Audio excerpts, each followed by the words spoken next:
Kasunod, nagnalalapit na pagdiriwang ng Araw ng Paggawa o yung Labor Day sa Mayo 1. Nananawagan ng Trade Union Congress of the Philippines sa Marcos Administration na tugunan ang usapin ng presyo ng bilihin at sweldo ng mga manggagawa.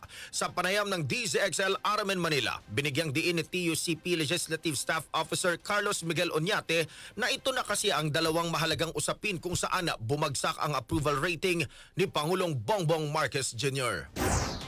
Lumabas yung latest na approval at trust ratings ng Pangulo. Sa kasamaang palad, lahat ay bumagsak yung kanyang ratings, especially in terms of two major issues for the Filipino people. One is yung ating usapin ng presyo na ngayon ay meron sa ating negative 80 yung kanyang disapproval doon. Meron din tayong sa issue ng sweldo, yung pagpapataas daw ng sweldo. Ang tingin ng tao, no, nearly 50% ng ating mga kababayang na survey ay hindi satisfied dun sa efforts ng pamahalaan. Kung kaya't ito yung sinasabi namin, binibigyan din namin sa Pangulo, ito yung dapat niyang tugunan.